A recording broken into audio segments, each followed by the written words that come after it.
Iya, itu serius 14 foto ini sih bikin.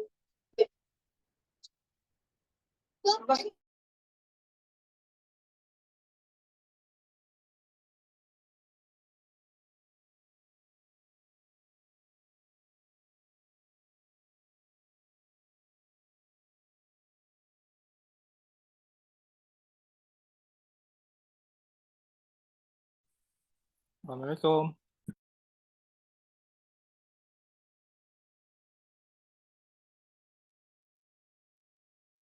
Baik, Assalamualaikum warahmatullahi wabarakatuh.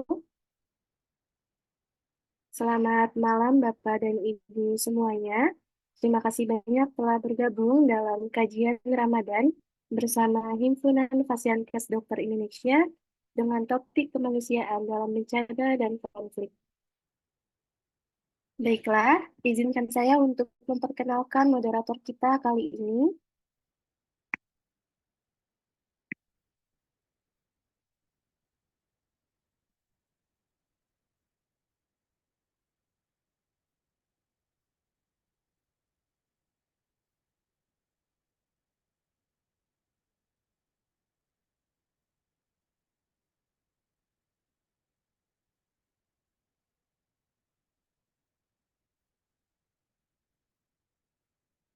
Moderator kita kali ini yaitu ada Mas Mepsa Putra SK.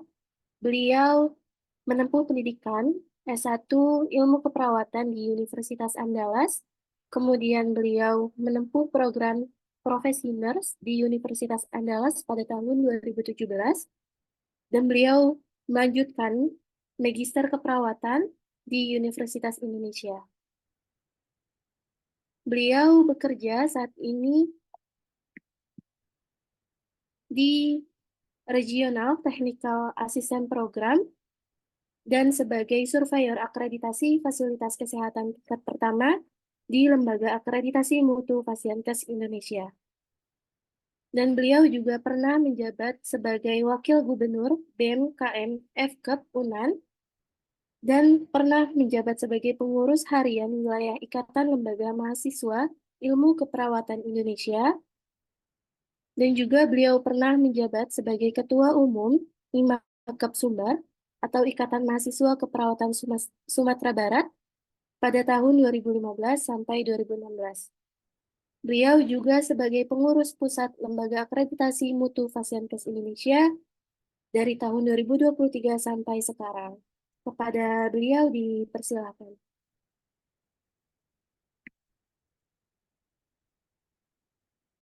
Ya, Assalamualaikum warahmatullahi wabarakatuh.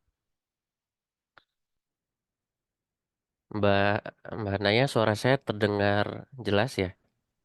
Sudah terdengar jelas. Baik, ini langsung dimulai. Iya, langsung dimulai. Ya, baik, Bapak Ibu sekalian, Assalamualaikum warahmatullahi wabarakatuh. Selamat malam, salam sejahtera untuk kita semua. Semoga Bapak Ibu dalam keadaan sehat walafiat dan senantiasa diberikan keberkahan, terutama dalam suasana eh, berpuasa eh, selama 1 bulan penuh di bulan Ramadan ini.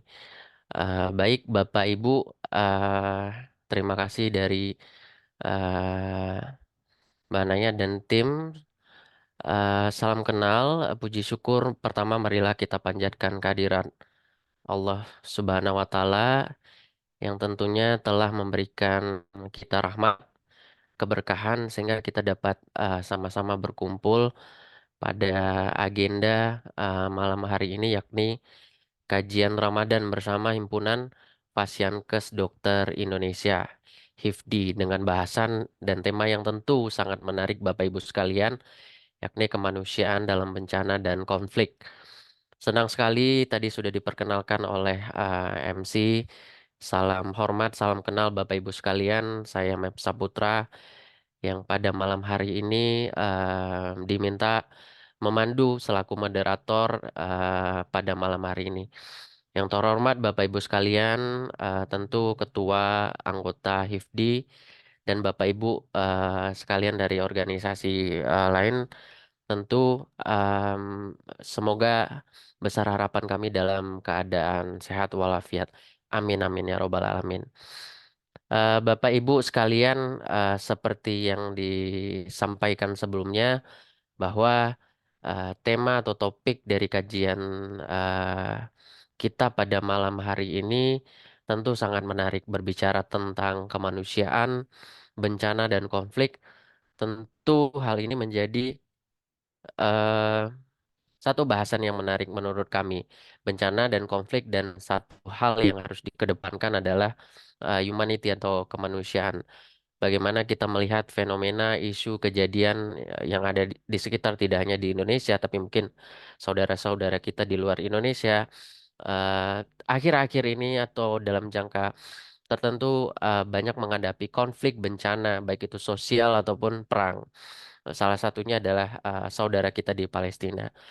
Tentu kita sebagai bagian dari masyarakat global, Muslim tentunya tentu punya andil untuk melakukan suatu aksi yang nyata.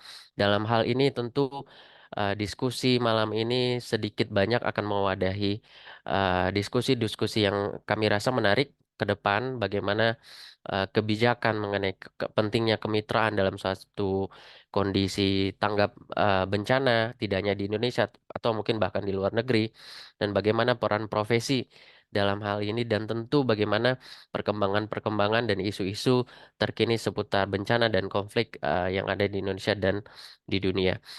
Dan tentu pada kesempatan kali ini hal itu dan semua hal itu akan kita bahas lebih jauh Bapak Ibu sekalian bersama dengan narasumber kita pada malam hari ini. Izinkan mungkin saya menyapa sambil melihat partisipan dan juga narasumber kita pada malam hari ini. Alhamdulillah, sesuai dengan tema kita akan menghadirkan tiga orang narasumber. Izin saya menyapa satu persatu Bapak Ibu narasumber. Yang pertama Profesor Dr. Fahmi Idris, MKes.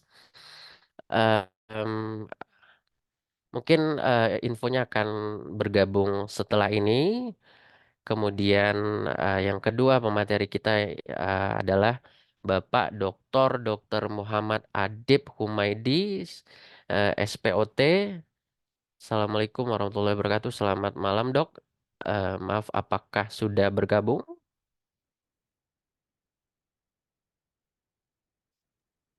Nanti menyusul. Baik, terima kasih, Dok. Kemudian yang ketiga adalah Dr. Anggi Erdita Atkas. Assalamualaikum warahmatullahi wabarakatuh. Selamat malam, Dok. Apakah sudah bergabung? Waalaikumsalam. I'm Al- here. Ya, apa kabar, Dok? Selamat malam. Alhamdulillah, Bikhoir. Baik. Selamat malam, Alhamdulillah. Smepsa. Alhamdulillah, Selamat terima malam kasih. juga Bapak Ibu dokter lainnya. Alhamdulillah, terima kasih Dokter Anggi sudah berkenan bergabung pada sesi malam hari ini. Baik, Bapak Ibu, Alhamdulillah narasumber kita sudah hadir. Mungkin nanti Prof. Fahmi Idris dan Bapak Dr. Muhammad Adib akan menyusul. Sebelum dimulai, mungkin izinkan saya membaca rundown atau susunan acara pada malam hari ini. Yang pertama sambutan dan pembukaan. Kemudian kedua sesi pemaparan oleh tiga orang narasumber. Kita di mana estimasi waktunya kurang lebih 20 menit, izin Bapak Ibu. Kemudian diselingi oleh sesi tanya jawab di masing-masing pemaparan. Dan kemudian dilanjutkan dengan sesi diskusi panel. Kita estimasikan setelah pemaparan dari tiga orang narasumber. Dan terakhir ditutup dengan sesi penutup dan kesimpulan. Baik, Bapak Ibu sekalian, karena Zoom kita sudah, saya lihat sudah cukup sudah cukup ramai. Eh, izin saya memulai untuk acara malam ini. Pertama tentu akan dibuka, sesi yang pertama adalah sambutan dan pembukaan dari Bapak Dr. Luki Cahyono MKes selaku pengurus HIFDI sekaligus Ketua EMT Peduli Respon. Assalamualaikum warahmatullahi wabarakatuh. Selamat malam, Dok. Waalaikumsalam. Saya lagi di outdoor nih. Dia udah di jalan di luar ya, Dok ya. Bukan di ini pertandingan pingpong saya. Oh, mantap. Baik. Dokter, izin berkenan memberikan pembukaan dan welcoming Ya, speech. Terima kasih. Silakan, Dok. oke. Baik. Assalamualaikum warahmatullahi wabarakatuh. Terima kasih moderator yang telah memberikan waktu untuk welcome speech ya. Tentu juga kepada narasumber yang sudah hadir di sini, Dr. Anggi, dan teman-teman pengurus HIFDI, lalu juga peserta yang baru 17 ya. Baik, yang pertama apresiasi kepada panitia untuk mengangkat topik kebencanaan dan kemanusiaan ya. Yang konsep-konsep kemanusiaan sebetulnya sudah banyak dibahas dan bahkan menjadi kurikulum di berbagai lembaga pendidikan. Bahkan menjadi dasar dalam suatu perencanaan atau program di unit-unit terutama yang terkait dengan kebencanaan dan kemanusiaan, misalnya BNPB, ya, BPBD, SAR dan sebagainya. Dan tentu di kesehatan ya, karena ini terkait juga dengan kesehatan untuk emergensinya. Konsep global dari kemanusiaan kita sudah memahami, tidak ada keterkaitan atau halangan-halangan kemanusiaan yang berhubungan dengan agama, ya, berhubungan dengan ras atau politik, ya. Itu sudah menjadi kesepakatan internasional, ya. Nah, itu Pak, memang ada anomali ya kan. Di Gaza yang sudah jelas-jelas terjadi bencana kemanusiaan, tapi PBB pun tidak bisa mengatasi atau menanggulangi ya. Jadi suatu kebencanaan manusia dunia ya, PBB pun nggak bisa katanya ya. Jadi akan menjadi sulit untuk memberikan bantuan atau memberikan pendampingan kepada korban-korban kemanusiaan. Jadi secara global sebetulnya kita sangat prihatin saat ini ya. Terjadi bencana dunia untuk kemanusiaan. Ini menjadi pembelajaran ya, karena yang sudah sepakati PBB pun sebenarnya sudah itu dasar-dasar UN ya. UN itu sudah memberikan highlight atau dasar dalam program-programnya, jadi kemanusiaan ini gagal. Ya. Itu pertama catatan kita ya. Lalu kedua, memang bahkan negara maju pun ya, karena ada kepentingan, tidak ada yang gerak secara institusi negara kan, nggak ada. Nah, itu yang menjadi keprihatinan kita. Nah, untuk itu maka kemanusiaan ini menjadi topik yang terus diperjuangkan, tidak hanya dibicarakan, diperjuangkan melalui perwakilan rakyat ya, mungkin ada audiensi. Cuma masalahnya kan yang menyenangi kemanusiaan bencana itu coba disurvei paling 3% dari komunitas itu. Yang kayak sekarang ini kan berapa nih? Hanya 18, ini gimana nih? Ya kan? Hanya 18. Padahal saya juga sudah ikut-ikut menyebar itu semua WA grup saya dari alumni, dari Pimpong pun ya, komunitas Pimpong saya sebar itu. Ada Instagram saya sebar juga. Tapi nggak menarik untuk mereka kan. Jadi itu memang menjadi keprihatinan kita juga ya. Dokter perawat mana yang sampai 10% yang memang passionnya bukan surat tugas ya. Kalau dari Kemkes itu ada surat tugas, nah, jalan itu karena ada ongkos. Yang relawan bener nggak ada, paling 1%. Ya, harus berangkat, nah, nanti gampang lah itu biaya misalnya kan gitu. Nah itu berarti belum suatu menjadi budaya di dunia, katakan dunia kesehatan maupun dunia kemanusiaan ya. Itu prihatin juga. Ini menjadi catatan kita untuk memperbaiki ya kan. Bagaimana caranya supaya padahal kita adalah sumber ya potensi bencana ya, ada 29 gunung berapi yang tinggal adan itu komat bukan adan, adannya sudah tinggal komat itu meletus ya, Merapi ya kan, Semeru, Bromo ya kan, Singgalang dan sebagainya. Itu dari alam, belum lagi konflik ya kan. Jadi memang selain memang institusi publik, pemerintah, nah itu juga baik dari fase-fasenya itu dari perencanaan sampai disaster plan, distrik disaster plan, kabin kota, rumah sakit, bahkan juga pabrik itu sudah punya. Nah, itu menjadi suatu regulasi ya. Nah, relawan diberi tempat untuk mempunyai peran, tidak satu-satu, nanti Unity cari donasi, ya, perawat cari donasi, ahli kesehatan cari donasi, ahli gizi cari donasi, HIFDI cari donasi. Nah itu prihatin kita kan, mau berangkat masih cari donasi. Itu perlu satu sistem ya.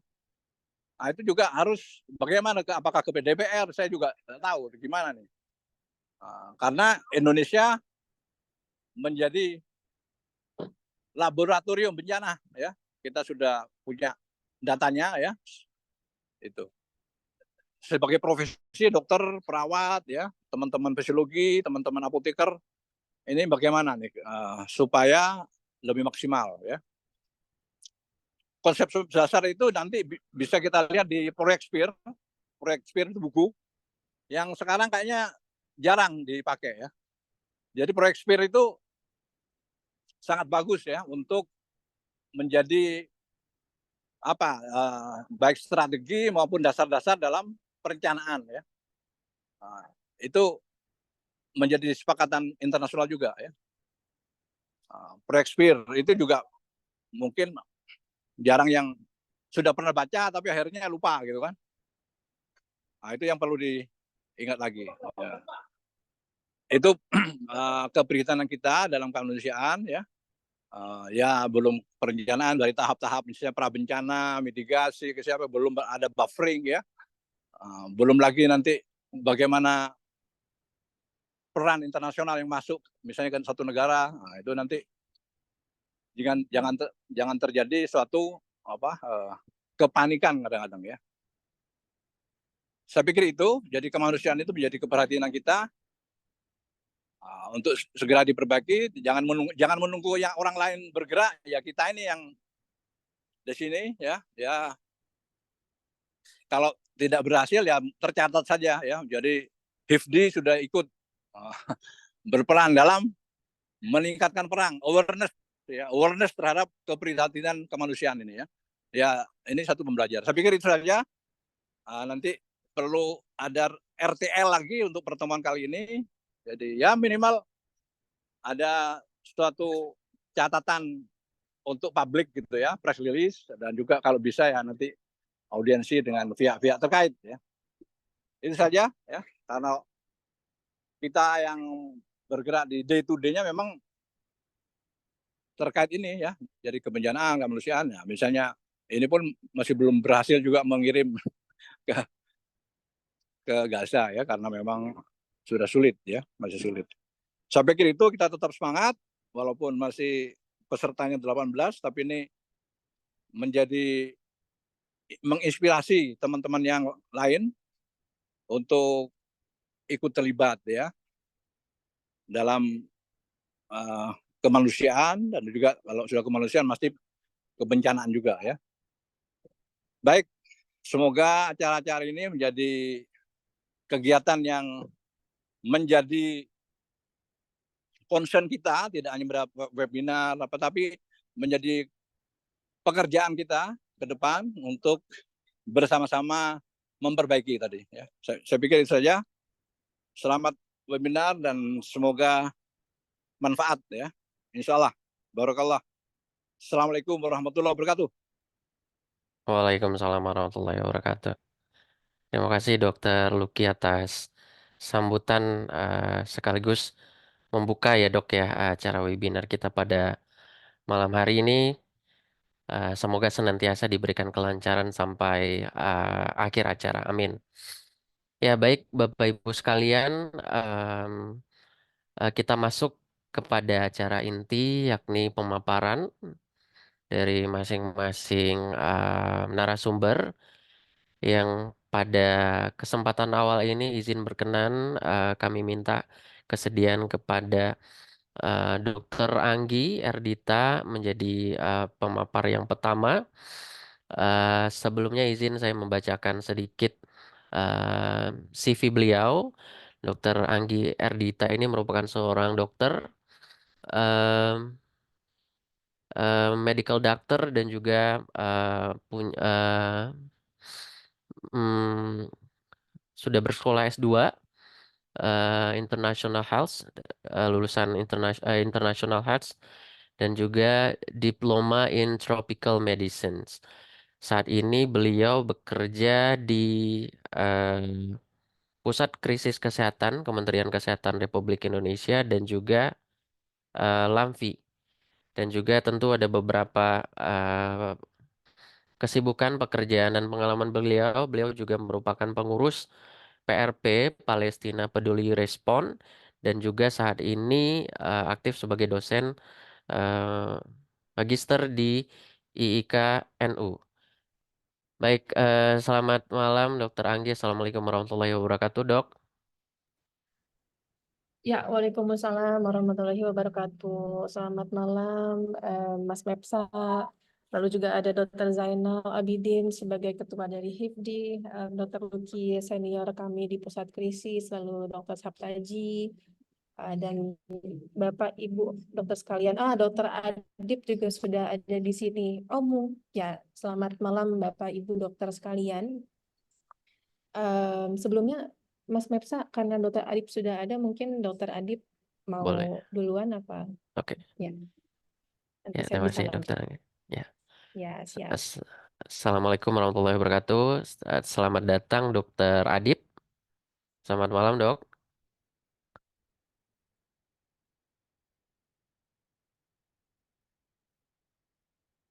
Ya, selamat malam Dokter Adib.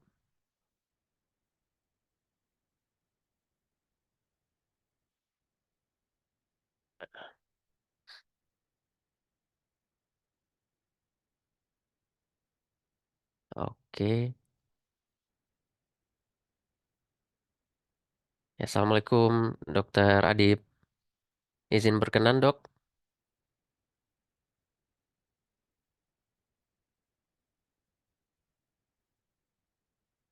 Oke.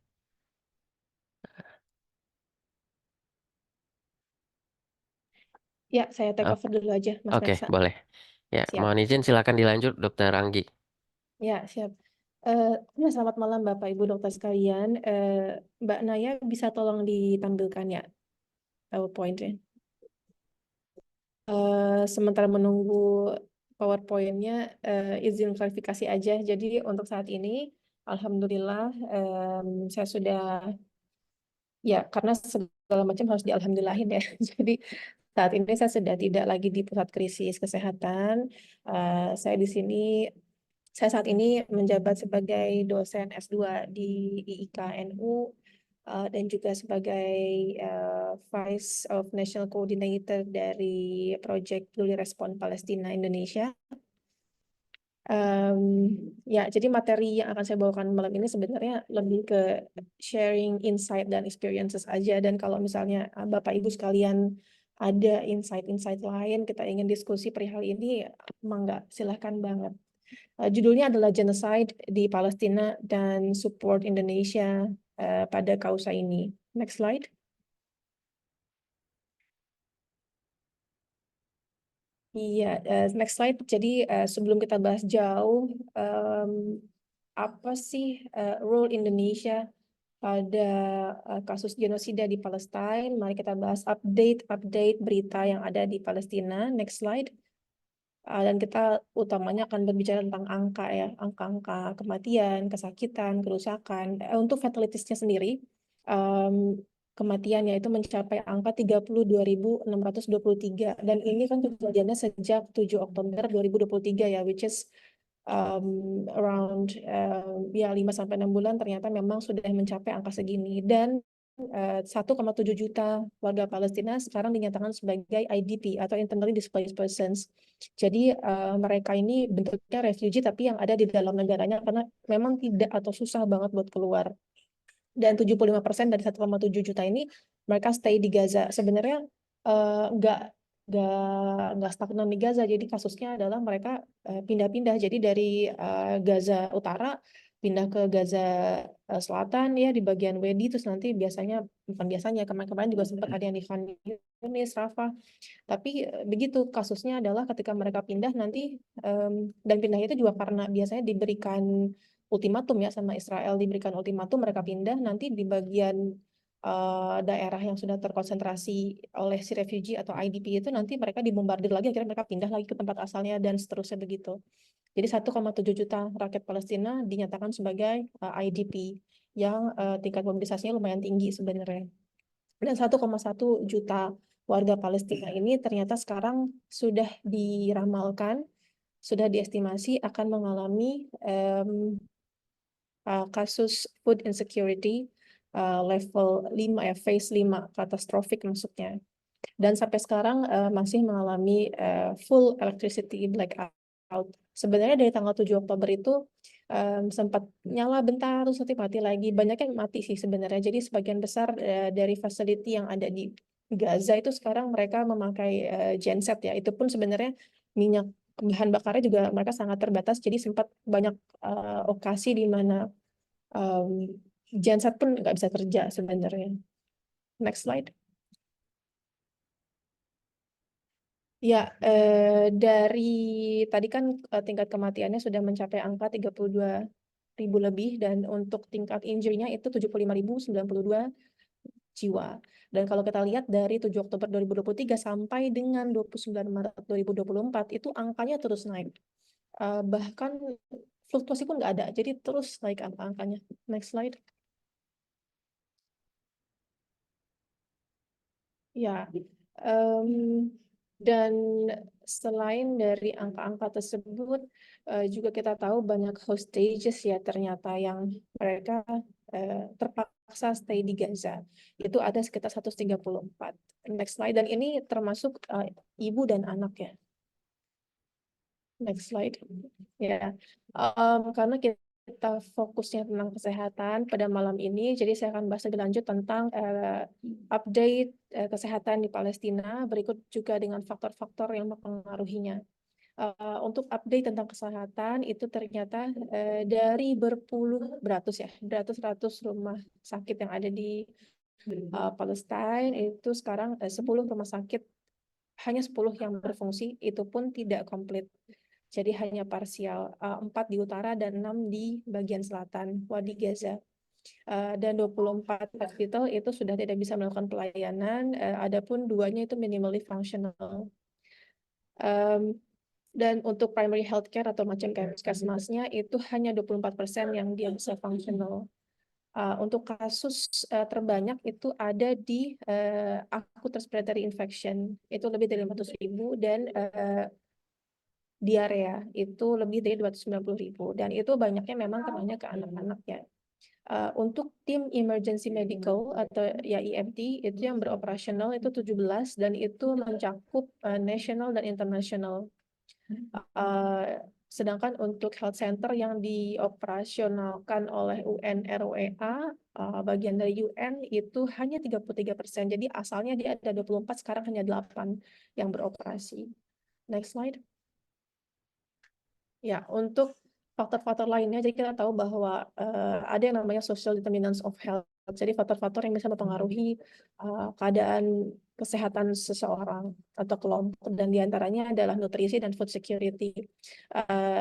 Dan berdasarkan info dari Kementerian Kesehatan Gaza itu 31 orang termasuk 27 anak itu sudah meninggal akibat malnutrisi dan dehidrasi. Dan diketemukan juga bahwa sekitar 31% anak-anak di bawah umur 2 tahun itu mengalami acute malnutrition di Gaza Utara. Sedangkan di Rafah untuk anak-anak di bawah umur 2 tahun itu 10%-nya mengalami acute malnutrition. Ini angka yang sudah tinggi ya sebenarnya. Dan diperkirakan juga sebenarnya lebih dari 50.000 anak-anak di seluruh bagian Gaza itu mengalami acute malnourished. Untuk food security memang saat ini itu sudah IPC phase 3 ya. Itu kena di 265.000 orang. Tapi sebentar lagi diestimasi akan mencapai phase 5. Phase 5-nya sekarang udah 1,1 juta tuh katanya. Phase 4-nya 854.000. Next slide. Ya, untuk masalah air dan sanitasi, ditemukan bahwa 1 dari 3 pipa air yang ada di Gaza, which is itu datangnya dari Israel, itu hanya 70% yang bisa bekerja full. Sedangkan untuk sumur-sumur airnya, groundwater wells-nya itu 83% tidak bisa beroperasi. Dan untuk manajemen limbah airnya itu semua tidak bisa beroperasi. Yang saya tahu itu akibat dari kurangnya air dan sanitasi higienitas yang tidak baik ini itu sangat meningkatkan resiko sakit ya dari saudara-saudari Palestina kita. Dan bahkan di bagian utara itu sama sekali tidak ada akses untuk air bersih. Ya, next slide. Dan untuk wash facility-nya juga tadi 57% ya itu rusak. Untuk shelter itu sekarang ditemukan bahwa hampir 41% dari shelter itu emang kurang banget untuk ventilasinya. Mungkin ini juga yang mengakibatkan kenapa tingkat acute respiratory infection di Palestina sekarang tinggi sekali. Lalu 57%-nya itu ternyata bocor ya shelternya. 150 sampai dengan 155 instalasi dari UNRWA itu sekarang sudah terbangun ya.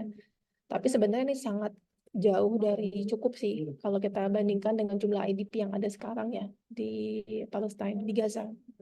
Lalu untuk protection, tentu saja protection ini penting banget untuk health status, dan kita tahu tadi bahwa 1,7 juta jiwa menjadi IDP di dalam Gaza. Lalu ternyata diketemukan juga bahwa lebih dari 1 juta anak mengalami gangguan kejiwaan dan butuh psychosocial support yang sebenarnya sangat kekurangan. Psychosocial support ini dari awal 7 Oktober 2023 sampai dengan detik ini fasilitas pelayanan kesehatan untuk psychosocial support ini sangat-sangat kurang. Karena yang ada pun itu banyak yang angkat kaki ya dari Palestina. Karena ya banyak health facility dan yang rusak dan juga tenaga-tenaga kesehatan yang dibunuh oleh Israel, oleh Zionis ya, tidak lihat mereka dari bangsa mana, apa dari organisasi apa. Next slide. Ya, untuk fasilitas kesehatan yang rusak itu sekarang sudah mencapai 155. Ambulans yang rusak 126. Dan ambulans PRCS itu mencapai 20 yang rusak dan 16 sudah sama sekali nggak bisa beroperasi. Sedangkan kalau kita mau bicara tentang health workers di Palestina itu 348 dibunuh oleh Zionis. Yang injury lebih banyak lagi sih sebenarnya. Next slide. Ya, untuk movement and access tentunya ini penting karena berbicara tentang logistik kesehatan ya. Dari tanggal 1 sampai dengan 29 Maret itu 28 humanitarian aid missions untuk Gaza Utara. Sebenarnya sih kalau di atas kertas memang difasilitasi oleh Israel ya, cuman setahu kami barang yang masuk pun sebenarnya banyak yang rusak satu, dan yang kedua juga banyak yang sudah expired dan lain-lain. Jadi memang sangat tidak layak pakai ya. Tapi dari 28 itu sebenarnya satu nggak masuk, terus 18 satu nggak jadi, 18 nggak jadi, nggak bisa masuk, 13 postpone. Jadi memang dari 28 itu sebenarnya yang bisa masuk tuh dikit banget. Yang masuk pun barang-barangnya juga emang nggak bagus. Gitu. Tapi selain dari Israel authorities, sebenarnya juga ada humanitarian aid lain dari negara-negara lain, tapi dari 150 yang masuk, itu 19 nggak bisa masuk sampai ke Gaza. Dan juga 18 itu dipospon atau ditarik lagi. Begitu. Dan untuk jumlah pasien yang sekarang ada di Gaza dan harus dirujuk tapi tidak bisa atau belum bisa, itu sekarang ada 8.000 pasiennya.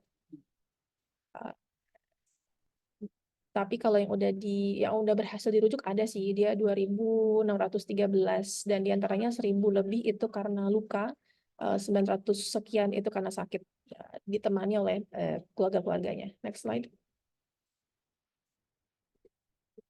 Ya, jadi kalau saya mau ambil highlight itu sebenarnya hambatan akses itu telah sangat mengganggu kemampuan para humanitarian actors ya untuk menjangkau orang-orang yang membutuhkan bantuan di seluruh jalur Gaza. Dan sejak 1 Maret, 30% misi bantuan kemanusiaan ke Gaza Utara dan 10% misi ke Gaza Selatan tidak diizinkan masuk oleh pihak Israel, dan hampir 40% bangunan sekolah di Gaza terkena dampak langsung. Dan kenapa saya berbicara tentang sekolah? Karena banyak sekolah-sekolah ini yang dijadikan sebagai shelter sebenarnya. Jadi banyak juga yang dibom gitu. Jadi hal-hal ini sangat mempengaruhi health status dari saudara-saudari kita di Palestina. Next slide. Ya, adapun health needs yang dibutuhkan mereka sekarang diantaranya adalah satu, memperluas layanan kesehatan primer atau ya let's say mobile clinic atau fixed clinic atau puskesmasnya, khususnya di bidang-bidang kesehatan reproduksi, imunisasi rutin, dan manajemen penyakit tidak menular. Terus yang kedua adalah memang perlu adanya suatu wacana, suatu efforts untuk memaksimalkan penggunaan dan juga meningkatkan jumlah tempat tidur di rumah sakit yang masih berfungsi. Lalu dibutuhkan juga pasokan ya sumber daya medis ya, baik itu sumber daya manusianya apa sumber daya non manusianya. Dan yang keempat adalah memastikan ketersediaan peralatan laboratorium dan reagen yang sangat penting untuk diagnosa dan pengujian yang akurat. Next slide. Health response untuk Palestine itu yang sudah dilakukan baik oleh local NGO, international NGO maupun pemerintah dari Palestina adalah adanya 55 meter kesehatan yang merespon langsung dan tidak langsung di Gaza. Kalau untuk NGO diantaranya ada WHO, MSF, Med Global, itu dari internasionalnya ya. Lalu dari Indonesia diantaranya ada, kalau kita ngomongin NGO, ada Mercy. Mercy ini sampai sekarang sudah mengirimkan satu roster sudah di sana dan akan bertukar dengan roster yang baru lagi ya sekarang. Mereka melakukan pelayanan medis di sana. Selain melakukan pelayanan medis juga mereka mengirimkan bantuan-bantuan logistik. Lalu health response lainnya adalah tadi sudah disebutkan bahwa sudah ada beberapa ribu pasien yang di refer ke luar Palestina, tapi 8.000-nya memang masih standby menunggu kesempatan. Next slide. Ya, untuk health challenges-nya diantaranya adalah satu, kendala akses ya tadi. Terus yang kedua adalah pembatasan dan pengepungan di rumah sakit yang sebenarnya tinggal 10 juga ya yang beroperasi itu. Terus yang ketiga adalah kendala operasional ya masih di rumah sakit juga, dan yang keempat adalah kekhawatiran karena adanya kualitas air minum ya utamanya ya, dan fasilitas sanitasi yang sangat buruk. Next slide. Ya, sekarang kita berbicara mengenai next slide mana ya?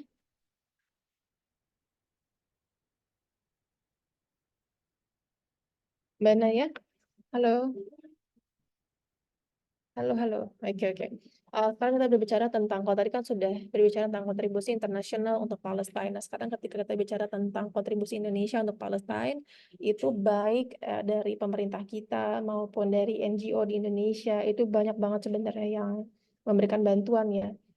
Satu, memberikan bantuan, terus dua juga dukungan-dukungan politik dan non-politik itu di Indonesia kuat banget, alhamdulillah. Dan ini mendapatkan apresiasi yang cukup baik ya dari pihak internasional. Kalau buat pemerintah diantaranya adalah bantuan dari Kemenlu, Kemenkes, Kemenhan, BNPB, baik yang medis maupun non-medis. Itu tugasnya sudah sampai, alhamdulillah. Untuk NGO tadi saya sudah mention dari Mercy, mereka mengirimkan pelayanan medis dan juga mengirimkan bantuan-bantuan logistik ya ke sana.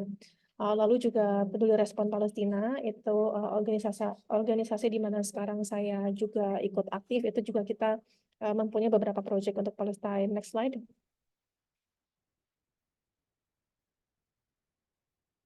Ya, next slide Mbak Naya. Ya, next slide lagi. Ya, jadi kalau sekarang saya ingin cerita sedikit aja tentang PRP ya, karena kalau saya lihat sih PRP ini ada perbedaannya dengan organisasi-organisasi lainnya yang memberikan bantuan kepada Palestina. Kenapa? Karena kita tidak hanya memikirkan tentang bantuan-bantuan jangka pendek atau jangka medium ya.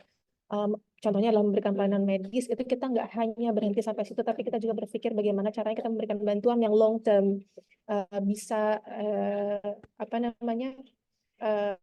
menghidupkan kembali Palestina. Harapannya kalau misalnya ternyata bisa ceasefire atau bahkan bisa ya bisa berhenti dulu lah ya si perang ini mungkin berapa tahun.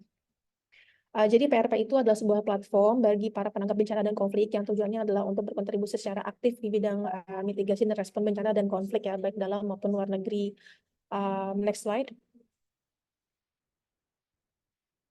Ya, untuk kasus Palestina ini kita ada 3 program. Yang pertama ada short term, medium term, dan long term. Untuk yang short term itu sama seperti Mercy juga ya. Kita ada program melakukan rapid health assessment di Gaza Strip dan juga West Bank. Dan yang kedua adalah kita melakukan penilaian akses, jadi akses assessment untuk ke Palestina dari negara-negara tetangga. Kenapa? Sebenarnya Mesir itu biasanya menjadi jalur utama, tapi karena keadaan yang sekarang, jadi memang kita nilai perlu adanya further assessment untuk poin-poin mana aja yang bisa kita masuki, baik secara ya harapannya sih legal ya.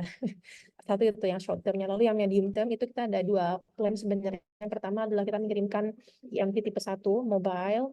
Plan B-nya adalah kita mengirimkan bantuan logistik gitu, baik yang medis maupun non medis dengan berkolaborasi dengan Palestine Red Crescent Society, dan ini memang sudah kita jalin komunikasi dan kolaborasinya sejak tahun kemarin ya. Untuk long term program ini yang sebenarnya bikin menurut kami ya itu membuat PRP sangat beda dengan NGO lain adalah kita mempunyai beberapa program untuk muda-mudi calon-calon leader baru di Palestina. Kenapa? Karena satu, kita sudah menginisiasi program scholarship, program beasiswa untuk program edukasi kedokteran dan keperawatan. Itu kita sudah menjalin kerjasama. Ya, kita sudah membantu terjadinya kerjasama antara Universitas Syiah Kuala di Aceh dengan Embassy of Palestine. Jadi kita ada inisiasi untuk memberikan scholarship bagi para Palestinian student, baik yang sudah stay di Indonesia maupun belum ada di Indonesia. Dan yang kedua adalah kita memberikan wacananya ada kafalah program itu untuk para yatim atau yatim piatu yang ada di Palestina. Seperti itu. Next slide. Ya, next slide lagi. Ini activity aja sih dari PRP sudah banyak ya, alhamdulillah. Di antaranya adalah advocacy, fundraising, preparation dari berangkatan IMT dan juga kolaborasi baik dengan pemerintah, local NGO, university, international NGO, dan bahkan sebenarnya menariknya adalah para nakes yang berminat untuk bergabung dengan kita ini bukan hanya yang ada di Indonesia, tapi juga teman-teman kita yang ada di UK, Malaysia, Singapura, dan juga negara-negara lain di Asia. Mereka banyak banget yang kontak kita dan menyatakan kesediaannya bergabung gitu. Next slide.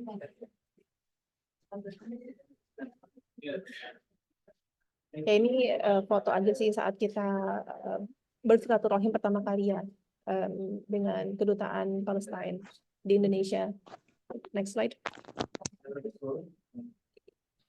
Dan ini foto waktu kita kali pertama bertemu dengan wakil mahasiswa Palestina yang ada di Indonesia, karena kita tadi punya program scholarship ya. Jadi ini program yang insya Allah panjang sih. Ya, sekian dari saya. Intinya adalah saya ingin ya kami dari PRT umpamanya ingin memberikan highlights sedikit mengenai situasi saudara dan saudari kita yang ada di Palestina, dan ingin memberikan highlight juga bahwa konflik perang ini, genocide ini sebenarnya resiko kesehatan yang tinggi ya, dan sebagai aktivis kesehatan sebagai bagian dari warga internasional sudah seharusnya kita terus pay attention dan memberikan effort sesedikit apapun bagi saudara dan saudari kita yang ada di Palestina. Caranya banyak, ini hanya sekedar like very small reminder untuk kita semua. Sekian dari saya, semoga bermanfaat dan semoga berkah bulan Ramadan ya. Terima kasih. Ya, kembali kepada Mepsa. Ya, terima kasih Dokter Anggi Ardita atas penyampaian dan pemaparan cukup luas terkait dengan update dan highlight beberapa kondisi-kondisi saudara-saudara kita di Palestina, terutama berhubungan dengan tidak hanya krisis konflik, tapi juga ada yang satu hal di garis bawah adalah itu merupakan bagian dari krisis kesehatan yang perlu ditindaklanjuti. Terima kasih Dokter Anggi atas pemaparan yang luar biasa. Untuk sesi tanya jawab, izin Bapak Ibu mungkin kita pending dahulu dan kita bisa lanjutkan untuk sesi tanya jawab di akhir sesi nanti. Baik, Bapak Ibu, kita sudah mendengar materi yang pertama dari Dokter Anggi. Selanjutnya, izin berkenan kita lanjutkan sesi kedua, materi kedua dari Dokter Adib. Assalamualaikum, izin berkenan Dok. Assalamualaikum warahmatullahi wabarakatuh. Prof. Fahmi dulu tuh udah siap Prof. Fahmi itu. Prof. Fahmi, boleh. Iya, Izin, takutnya waktunya beliau sangat terbatas soalnya. Enggak. Saya baru habis buka puasa di rumah, baru muncul ini. Saya nggak pakai slide, ngobrol aja lah. Karena pakai slide nanti takut lama. Iya. Ya. Ya, terima Silakan Prof kasih. dulu aja Prof, nggak apa-apa. Hah? Mbak Adib aja. Oh, Saya oh, ini gitu. aja sharing Iya. session ngobrol Siap, aja. siap. Terima kasih ya. Ya, saya juga nggak pakai slide, mohon maaf ini. Ini saya lagi di Mataram soalnya Bang. Lagi ada acara pelantikan di cabang sekaligus buka puasa. Pelantikan belum puasa, hebat. Ya, lanjut. Iya, sama lanjut buka puasa bersama. Makasih Dinda, Dr. Mepsa. Assalamualaikum warahmatullahi wabarakatuh. Prof. Fahmi, Dr. Jainal, Dr. Luki, Dr. Pras, tadi ada narasumber Dr. Anggi juga, para senior sejawat sekalian yang hadir pada kesempatan malam hari ini. Terima kasih atas undangan yang diberikan pada kami untuk sharing lah. Ya, sharing dalam diskusi yang berkaitan dengan masalah krisis dan kebencanaan ya. Saya mungkin akan coba untuk meng-highlight kalau bicara profesi dalam kebencanaan, artinya peran daripada profesi di bidang kesehatan, apalagi kalau kita bicara ini bencana di Indonesia, saya kira kolaborasi yang selama ini sudah kita bangun dibandingkan di awal, katakanlah saya terlibat sejak tahun 2000, kemudian sampai sekarang, maka kolaborasi lebih intensif dan lebih bagus dibandingkan dulu. Karena kita di saat tsunami Aceh, saya mengambil contoh, begitu luar biasa timbulnya bencana, kemudian dengan semangat yang luar biasa para teman-teman di profesi kesehatan ya, dokter, perawat dan semuanya terlibat langsung, bahkan volunteer atau relawan juga turun langsung ke lokasi bencana. Kata kunci yang kemudian kita lihat terjadi dalam satu proses saat itu adalah apa? Inkoordinasi. Nah, 1 tahun persis sebelum kita tsunami, saya mencoba untuk mengkomparasi. Pada saat bicara terkait dengan peran-peran daripada profesi, 1 tahun sebelumnya ada bencana gempa BAM yang rekornya yang kemudian dipecahkan oleh kami Aceh, karena BAM itu hampir 150.000 kalau tidak salah korban, kemudian dipecahkan rekornya oleh Aceh yang lebih dari 250.000. Nah, saat kita turun di Iran pada saat itu, ada sistem yang luar biasa yang sudah terbangun di mereka pada saat itu.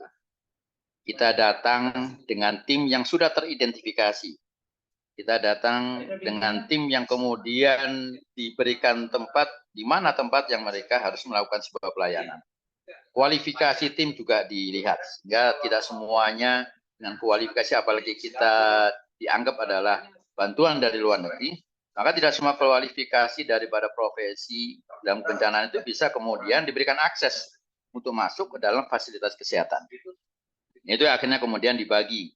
Ada yang bekerja di hospital dengan kualifikasi yang dianggap oleh mereka adalah kualifikasi internasional saat itu, yang bisa melakukan sebuah pelayanan di hospitalnya hanya ortopedi, yang lainnya akhirnya diberikan satu tempat dalam satu lokasi untuk membuat rumah sakit lapangan.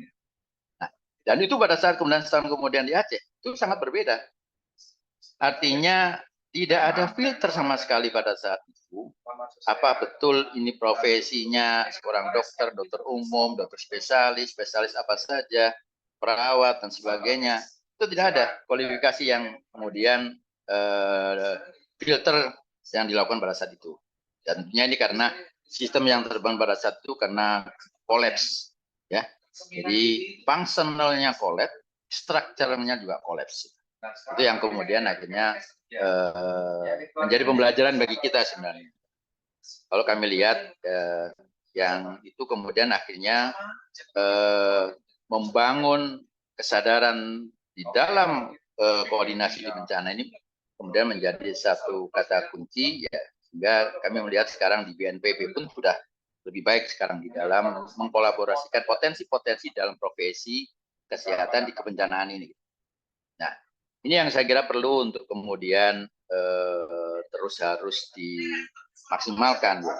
Artinya kami di Ikatan Dokter Indonesia juga sangat konsen terkait dengan hal ini, sehingga emergency medical team menjadi satu hal yang memang harus dipersiapkan. Yang kemudian bicara emergency medical team bukan hanya dalam profesi yang di bidang ketraumatologian saja, tapi ada setiap di bidang keilmuan pasti ada keemergensiannya, kegawat daruratan yang kemudian ini akan bisa disiapkan dalam eskalasi untuk di skala bencana. Nah, ada hal lain lagi yang juga saya kira perlu kemudian di dalam profesi kebencanaan, dalam kebencanaan ini tidak hanya kita bicara terkait dengan masalah medical supportnya saja. Nah, kalau kita tadi bicara keemergensian, pengetahuan klinis terkait dengan bencana, emergensi, itu kita bicara medical supportnya saja. Tapi kita yang kurang saat ini, dan saya kira ini perlu untuk kemudian dijadikan satu dasar, dan kami sangat support untuk institusi-institusi pendidikan mengembangkan tentang manajemen support di dalam kebencanaan.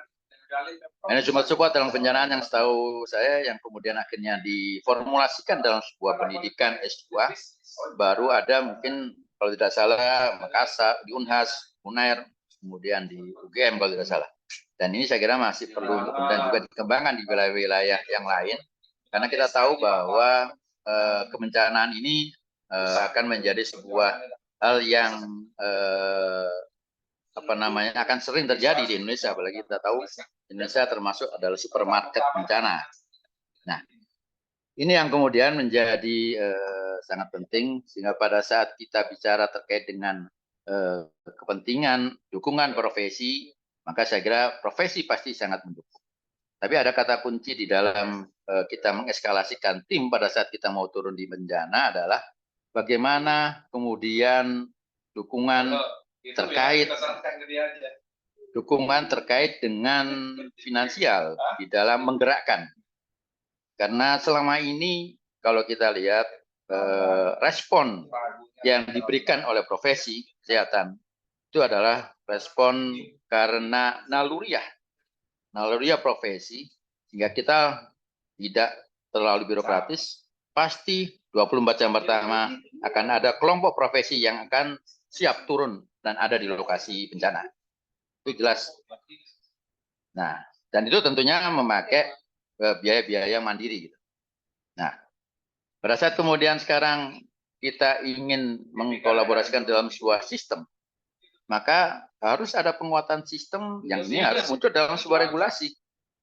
Regulasinya Ya tentu apakah itu melalui undang-undang ataukah melalui peraturan menteri.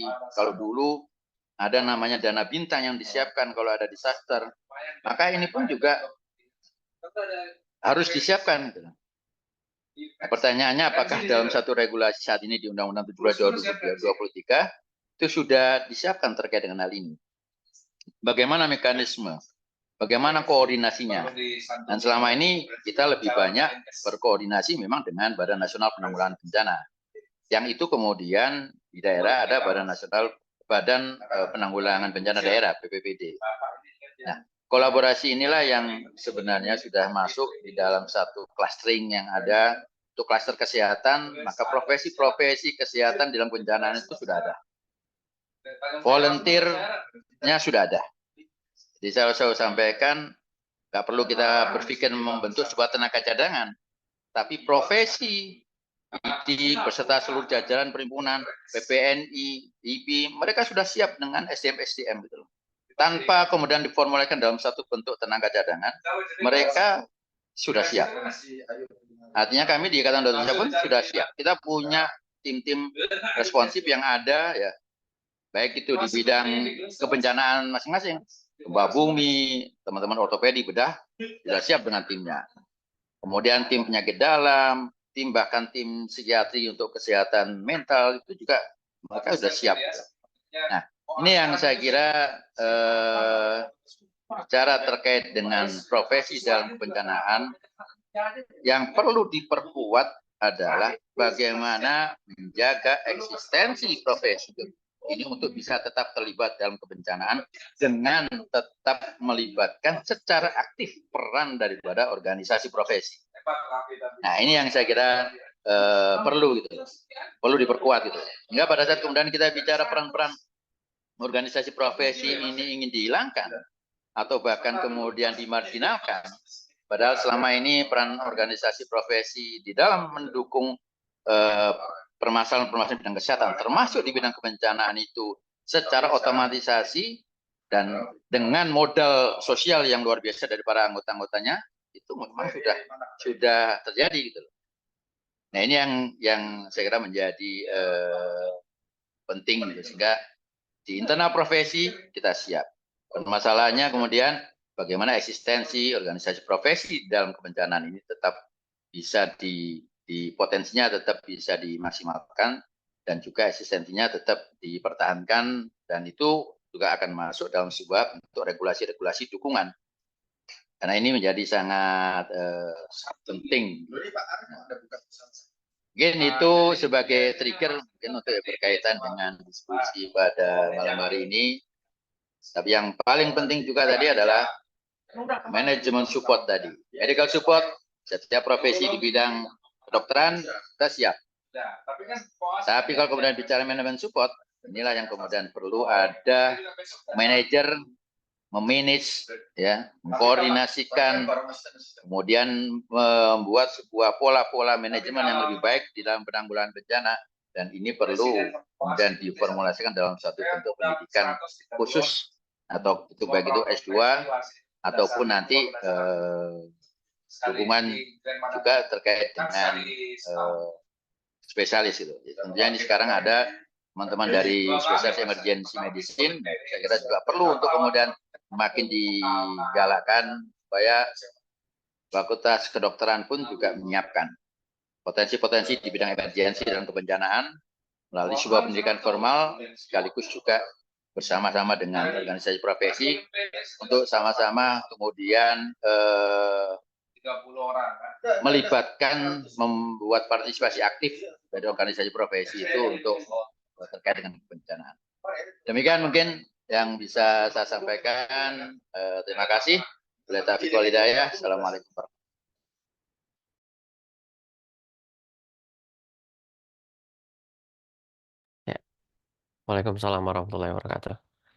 Terima kasih Dr. Adib atas pemaparan kedua terkait dengan peran dari organisasi profesi dalam situasi tanggap dan respon krisis bencana. Ada beberapa poin yang menarik, mungkin nanti bisa kita ulas lebih jauh dalam sesi diskusi. Mohon izin, Dokter, terima kasih untuk materi yang kedua.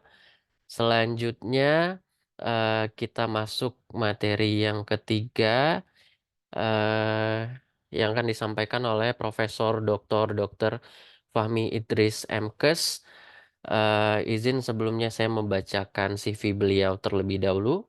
Mohon bantuan dari admin. Ya, Profesor Dr. Fahmi Idris MKes nantinya akan menjelaskan dan mengulas sedikit terkait dengan topik mengenai bagaimana membangun kemitraan dalam respon kebencanaan di Indonesia. Ya, sambil menunggu slide, mungkin saya bacakan sedikit CV beliau. Profesor Fahmi Idris ini merupakan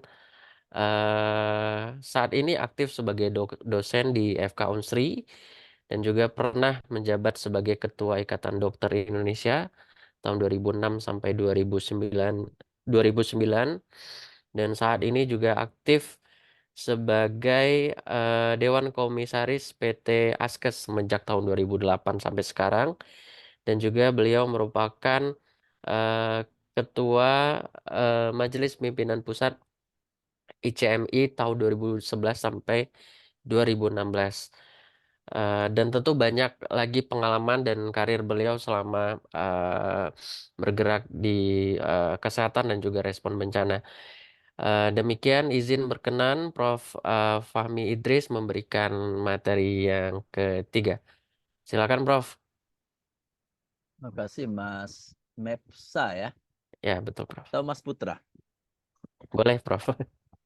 Assalamualaikum warahmatullahi wabarakatuh. Selamat malam Waalaikumsalam semuanya. Salam sejahtera. Ini sudah cukup malam ya. Jadi saya sih ada slide disiapkan teman. Saya mewakili PMI nih ceritanya Mas. Mepsanya. Nobody. Jadi hanya PMI. Cerita pengalaman tentang mungkin saya slide-nya akan saya bacakan ya. Satu-satu hanya untuk ya biar nggak ngantuk, ada slide yang dilihat gitu. Udah kelihatan Mas Putra slide-nya? Halo? Ya, sudah terlihat Udah. Prof. Oke, baik. Nah, saya ketua bidang organisasi, saya disclaimer ya, kalau di PMI itu ada ketua bidang penanggulangan bencana, ada ketua bidang relawan. Ya, dua ini yang relevan sebetulnya dengan topik hari ini. Tugas saya jagain organisasi biar bekerja dengan baik dan benar tata kelolanya sesuai tujuan diharapkannya. Nah, saya mulai dari sini untuk tata kelola ya. Jadi tata kelola PMI itu clear kalau ada bencana, ketua umum menyatakan 6 jam PMI sudah harus ada di lokasi. Ya. Dan ini sesuatu yang berat tapi dapat dilakukan. Karena infrastruktur PMI itu tentu sampai kabupaten kota, kita punya 3 komponen ya. Komponen pengurus, komponen kemarkasan, staf, dan komponen relawan. Ya. Nah, jadi kabupaten kota terdekat itu bergerak dengan cepat kalau ada bencana untuk mensupport kabupaten yang lain. Dan untuk logistik, PMI sebaran gudangnya cukup aksesibel ya ke beberapa lokasi seluruh Indonesia. Dan PMI secara tata kelola itu clear bahwa karena 6 jam PMI sudah di lokasi bencana, pada umumnya PMI itu datang hadir duluan dan tanpa publikasi yang banyak, PMI itu selalu pulang terakhir. Ya. Dan itu memang sudah menjadi garis organisasi. Ya. Itu selesai semuanya, baru PMI pulang. Misalnya kalau kemarin terakhir di Sulawesi Tengah ya, semua orang pada hilang, sudah pulang, PMI sudah 2 tahun baru clear menutup programnya. Nah, apa yang kemudian menjadi basis ya di dalam tugas-tugas PMI dan 7 prinsip gerakan kepalang merahan internasional. Nah, PMI ini sebetulnya satu bagian dari gerakan kepala-merahan, sehingga undang-undangnya pun bukan undang-undang PMI, undang-undangnya undang-undang kepala-merahan, artinya PMI bersama pemerintah, ya, pemerintah yang kemudian melakukan aksi-aksi kemanusiaan. Nah, menarik tadi saya ikuti terakhir dari pembicara Dr. Anji ya tadi. Nah, ini langsung case study aja. Jadi karena PMI ini punya 7 prinsip dan itu harus dipegang penuh untuk menjaga kepercayaan masyarakat, ya, baik nasional maupun internasional. Kalau humanity saya kira clear, ya. Timpangan kondisi kemanusiaan, humanitarian aid itu menjadi medan pengabdian. Nah, di dalam pengabdian itu ada 2 hal yang harus pegang teguh, yaitu impartiality dan neutrality. Ya. PMI itu tidak boleh berpihak atau netral, ya, mesti terhadap isu-isu politik, ya, apa namanya sara lah, ya, suku, apa nama, ras, ya, antar golongan dan lain-lain, agama. Jadi PMI harus berdiri pada posisi netral. Nah, yang paling penting adalah impartiality, kesamaan. Kalau kejadiannya di Palestina misalnya cerita tadi, ada juga warga negara Israel yang juga pada saat bersamaan butuh pertolongan, jadi tolong dua-duanya, ya, tidak menolong salah satu. Nah, ini kemudian PMI tidak pernah mengkondem atau mengutuk satu negara pun. Ya. Sebelum turun gerakan kemanusiaan di Gaza, di dalam satu forum Asia Pasifik, ya, Red Crescent Society, itu cukup panjang perdebatannya pada saat invasi atau kekejaman Israel dengan alasan ingin menghabisi Hamas itu banyak negara yang kemudian ingin mengutuk Israel. Tapi PMI bicara, Pak Ketua bicara, tugas kita adalah siapapun yang mengalami musibah kemanusiaan, baik itu di tanah Palestina maupun tanah Israel, harus kita bantu. Jadi selalu gerakannya tidak gerakan PMI for Palestine, ya. PMI for humanitarian aid in Gaza. Ya. Jadi siapapun berada di Gaza kemudian mengalami krisis kemanusiaan itu ditolong. Itu kira-kira gambaran dari impartiality. Ya. Kalau netral itu ke PMI-nya, ke dalam impartiality itu ke yang ditolongnya. Nah, itu prinsip dasar sebetulnya, tidak melihat siapa yang tolong. Kalau ada krisis kemanusiaan itu PMI turun. Nah, ini pemacu diskusi saja, jadi yang saya sampaikan ini, ya. Mana tadi? Bisa di zoom hilang, ya, saya share lagi, ya. Nah, itu yang paling penting. Nah, sekarang tinggal 2, ada yang bersifat kemitra. Prinsipnya kapasitas nasional dan kepemimpinan clear. PMI itu mengacu pada 7 prinsip, ya. Nah, tinggal aksinya PMI mengutamakan pelokalan respon kemanusiaan, pelokalan, ya. Nanti diserahkan ke setiap tingkatan di cascading yang sampai ke bawah. Kalau ke bawah kemudian tidak sanggup, baru turun PMI provinsi, baru turun PMI nasional, baru kemudian kalau juga butuh kemitraan global, dan PMI punya jaringan yang kuat dengan mitra gerakan. Itu gambaran PMI. Jadi saya cepat saja. Jadi selalu PMI punya relawan desa, SIBAT namanya, relawan siaga bencana, ya, di pedesaan. Jadi kelebihan PMI Red Cross ini dibanding bukan hanya PMI Indonesia, ya, Red Cross Society, ya, di semua national society itu mereka punya program jangka panjang yang konkret kaitannya dengan kaderisasi relawan. Kuncinya di situ. PMI itu kan pengurus, pengurus tidak mungkin turun, ya. Policy, lebih ke policy, membuka akses, kemarkasan, support, logistik, ya, cari dana. Kemudian yang bergerak di lapangan itu relawan. Nah, relawan ini kan tumbuh berganti, ya. Dan kaderisasi dimulai dari struktural, tentu di tingkat SD, ya. Palang merah, apa namanya, remaja lah kita namakannya. dengan segala tingkatannya. Itu yang kemudian mungkin rekrut 1000, 10 tahun, 20 tahun tinggal 100, tapi itu memang alamiah. Jadi kunci utama aksi kemanusiaan itu kita butuh relawan yang memang tersedia dan siap turun. Beberapa negara justru yang memimpin PMI itu relawan. Karir relawan itu puncaknya mimpin nasional society-nya. Ya, dua negara, banyak itu negara. Dari M-Cross misalnya American Red Cross itu mantan relawan.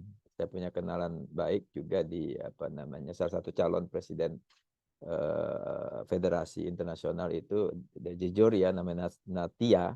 Dia juga berawal dari relawan gitu ya. Nah, terakhir ini untuk menggambarkan, jadi kalau kita bicara tentang tadi yang barusan dilakukan PMI kaitannya dengan Gaza, ya karena kita pada akhirnya kan ada bantuan internasional ya, global tools mitra gerakan yang biasanya kalau butuh dana awal mereka yang talangi dulu sedikit, tapi seperti sejenis dana stimulan sebetulnya ya, dana draft namanya yang digunakan untuk kegiatan. Nah, yang menarik yang terakhir, kan tadi cerita Palestine, saya putar dulu video yang dikirim oleh tim kita di situ. Tim kemanusiaan PMI di Kairo, Mesir Tengah mempersiapkan penyaluran dan juga pengiriman bantuan kemanusiaan dari masyarakat Indonesia. Bantuan akan diberikan pada warga Palestina di pengungsian di Gaza maupun di El Aris. Bantuan sebanyak 32,5 ton ini menggunakan 2 truk menempuh jalan darat dari Kairo ke El Arish yang memakan waktu sekitar 5 jam perjalanan. Dalam pengelolaan bantuan, PMI menggandeng PMI Mesir, KBRI Mesir, serta lembaga bantuan yang berbasis di Gaza, Palestina. Kami sedang mempersiapkan bantuan kemanusiaan yang nantinya kami akan dorong ke El Aris. El Aris ini merupakan wilayah perbatasan yang dekat dengan Rafah, dan di dalam El Aris sendiri menampung pengungsi-pengungsi yang dari Gaza, Palestina, kurang lebih 1.500 pengungsi yang ada di sana. Nah, bantuan kemanusiaan PMI bekerja sama dengan lembaga bantuan Gaza yang berbasis di Turki, sedang mempersiapkan bantuan kurang lebih 33,5 ton yang terdiri dari bantuan pangan sebanyak 29,5 ton, meliputi beras, gandum, gula, minyak, dan garam. Tim kemanusiaan. Nah, jadi kemarin saya baru diskusi dengan yang di video itu, baru pulang dia, mungkin hampir sebulan lebih dia di situ. Dia menyatakan persoalan terbesar itu ya memang itu, dari cerita juga pembicara sebelumnya ya. Kalau bicara tentang akses yang hanya diberikan akses oleh oleh Israel itu Egypt Red Cross ya, Egypt Red Cross. Dan pintu masuk Red Cross Society, International Society lewat Egypt, Red Cross. Nah, kalau Asia, Southeast Asia itu hanya PMI yang stay di situ ya.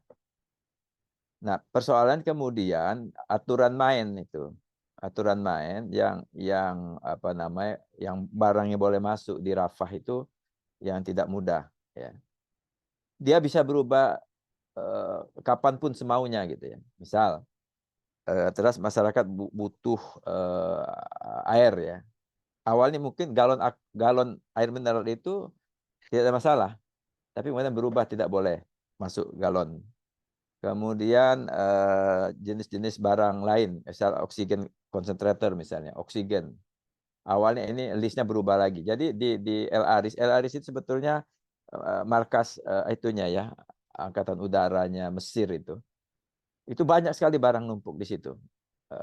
Nggak bisa bergerak. Jadi yang kemudian dilakukan adalah di Rafah itu yang dilakukan PMI itu ya buat dapur umum aja.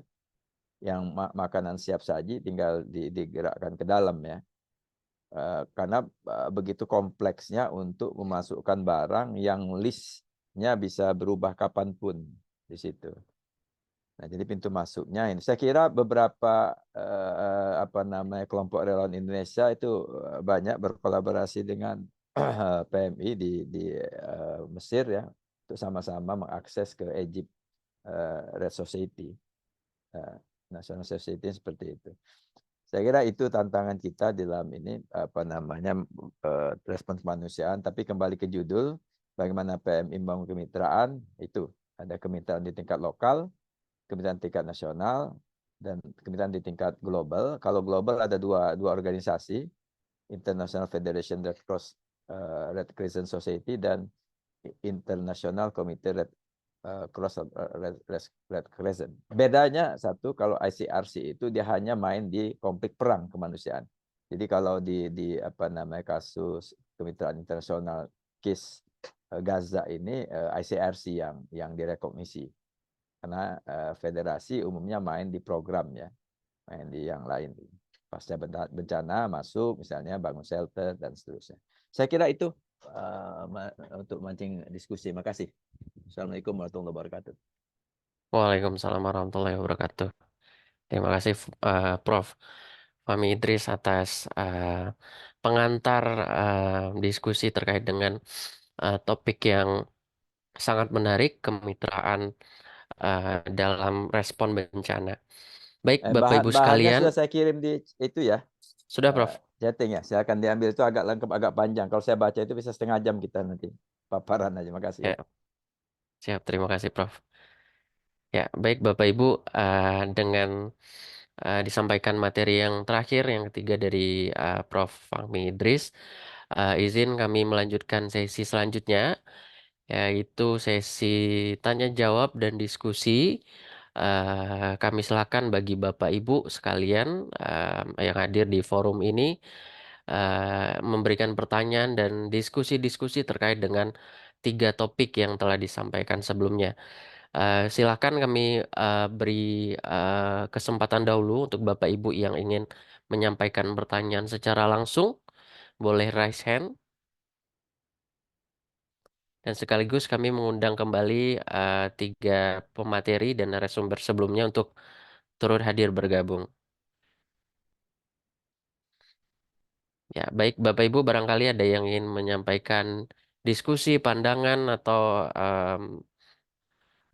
pertanyaan-pertanyaan terkait dengan topik yang sudah disampaikan. Disilakan. Ya, untuk ngisi waktu ya. Saya Ya, pernah Prof. ketua ID ya, itu Dr. Adib. Saya banyak belajar Dr. Adib, Dr. Zainal. Nah, memang kalau bencana kemanusiaan itu pengalaman itu ya kesehatan itu selalu nomor 3. Pertama yang dibutuhkan kalau bencana itu shelter. Shelter, orang ngungsi dia butuh shelter. 2, dia butuh air. Air. Jadi hampir semua respon itu 2. Jadi penyiapan logistik, shelter, dan air itu utama. Baru kemudian masuk masalah kesehatan. Nah, kecuali kalau bencana gempa darat tuh Dr. Adib tahu ya, kalau gempa darat kesehatan langsung masuk. Kalau yang lain seperti konflik perang dan lain-lain, apa namanya banjir, bencana alam lainnya di luar gempa darat itu umumnya karena ada pengungsi, kemudian shelter dibutuhkan, kemudian air dibutuhkan. Tidak mudah menyiapkan air bersih, atau Dr. Zainal tahu persis bagaimana mempersiapkan air bersih, baru kemudian kesehatan. Nah, untuk itu memang yang sering terjadi kemudian kita ini bekerja sporadik ya, sporadik. Bangun posko kecil di mana-mana tetap diperlukan, tapi jadi resources kita terlalu banyak menyebar. Saya kira itu yang harus kita mulai pikirkan ya. Karena ya kita maklum lah orang di samping ikhlas juga bendera perlu ya. Nah, kita kadang-kadang ini sudah lewat pemilu ya, sebelum pemilu kalau bencana benderanya banyak banget tuh. Datang kemudian ya sekedar foto bendera gitu. Padahal bencana itu kan mesti tadi hadir di awal, pulang paling akhir. Setelah semua beres. Dan itu butuh energi yang panjang. Apa namanya? Tidak bisa hit and run. Sambil nunggu kalau ada ingin diskusi. Makasih Mas Putra. Ya, terima kasih Prof tambahannya. Ya, saya lanjut dulu izin Bapak Ibu di kolom komentar dan chat. Sudah ada satu penanya dari Bapak Ibu Imandi Yustin. Ini pertanyaannya cukup banyak, mungkin izin saya bacakan singkat satu persatu untuk ditanggapi. Yang pertama, pertanyaannya terkait dengan bencana kemanusiaan yang terjadi di Gaza. Bagaimana peran pemerintah, khususnya terkait dengan konflik yang ada di Gaza, selain jalur diplomasi PBB yang terkesan stagnan. Nah, selanjutnya bagaimana peran institusi kesehatan seperti ID dan PPNI dan organisasi kesehatan lainnya untuk terus mendorong pemerintah untuk menghentikan bencana kemanusiaan di Palestina. Baik, itu pertanyaan pertama. Mungkin saya kira ini pertanyaannya ditujukan untuk Dokter Adib dan mungkin nanti bisa ditambahkan oleh Prof. Fahmi Idris juga. Izin berkenan, Dokter Adib.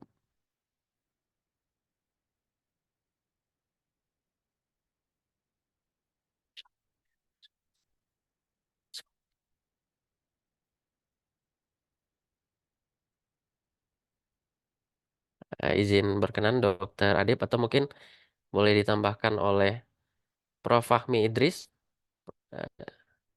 Saya kira tadi sudah saya sampaikan pertanyaan nomor satu ini hampir sama kan sebetulnya bicara tentang melimpah, amburadul dan sebenarnya kalau nasional kita kan punya BNPB ya, penanggulangan bencana, dan itu memang didedikasikan koordinasinya ke situ seharusnya ya, koordinasinya ke situ. Persoalan kita ini kadang-kadang kan ingin jalan sendiri itu saja sebetulnya. Jadi saya tidak akan menjawab peran ID sama PPN di pertanyaan itu ya. Karena ini kan lebih ke arah yang tadi saya bilang ID PPNI kan respon ke ke masalah kesehatannya. Kemarin saya baru dari Demak ya, melihat di situ. Demak itu kan tanggulnya jebol ya, 5 hari apa 7 hari sudah rumah terendam dan orang tidak bisa kembali karena rumah terendam sampai 1 meter ya. Nah di Demak itu kemudian pertama tadi saya sampaikan mereka karena terendam mereka harus keluar dari rumahnya dan butuh shelter tempat tinggal. Kemudian di situ mereka karena nggak bisa masak kan butuh dapur umum ya, makan. Nah kesehatan muncul setelah itu kan, karena biasanya kesehatan di pengungsian itu silakan teman-teman dari kesehatan menjawab dari ide, walaupun saya bisa menjawab tidak pada tempatnya. Saya nyatakan disclaimer saya mewakili PMI. Nah itu baru masuk tuh kesehatan yang karena tinggal di pengungsian ya.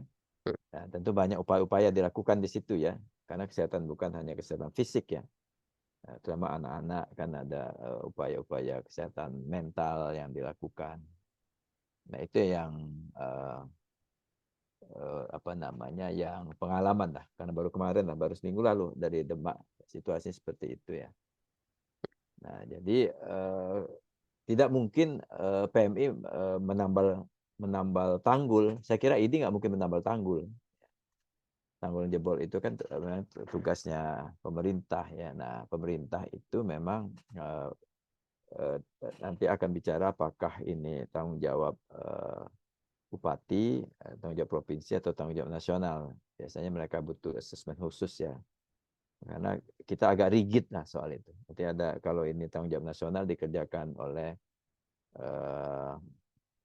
kabupaten ya misalnya, itu 1 hari menjadi masalah hukum. Itu yang sering kali ya terjadi di negara kita. Itu aja persoalannya. Jadi ya perlu koordinasi efektif dan terus menerus dan jadi concern ya bersama terhadap satu masalah. Saya kira itu Mas Mepsa. Terima kasih Prof. Tambahannya. Saya izin lanjutkan Bapak Ibu. Ya, ini masih ada pertanyaan di kolom komentar.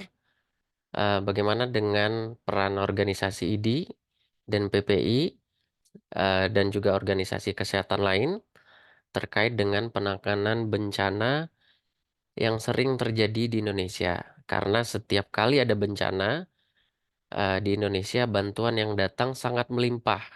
Namun dari segi distribusinya sangat amburadul. baik dalam penyaluran bantuan relawan, bantuan tunai, ataupun bantuan terkait dengan kebutuhan makanan sehari-hari. Apakah perlu organisasi kesehatan yang ada saat ini memberikan semacam blueprint terkait dengan mekanisme penanganan kebencanaan? Dan apakah perlu juga organisasi kesehatan diberikan keluasaan oleh pemangku kebijakan dalam memberikan sosialisasi di institusi pendidikan non-kesehatan dan masyarakat secara umum tanpa tumpang tindih dengan job desk yang sudah ada seperti BNPB dan BPBD. Oke, boleh ditanggapi mungkin barangkali ini juga kepada Dr. Adib. Ini terkait dengan sinergitas ya. Tadi sudah disinggung juga oleh Prof. Fahmi Idris bahwa sebetulnya sumber dayanya banyak, tapi ketika ada bencana biasanya itu langsung numpuk tuh. Jadi terkesan mungkin koordinasi itu yang perlu dijalin pada saat bencana. Mangga Dr. Adib barangkali berkenan memberikan tanggapan, Dok.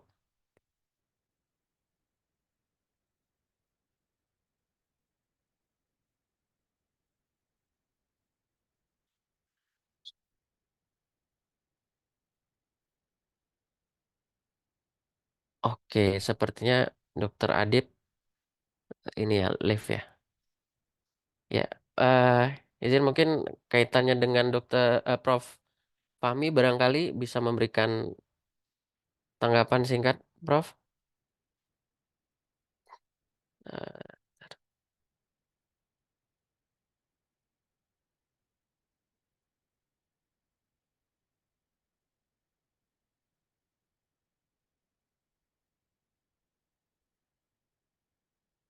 Eh, maaf, masih mute, Prof.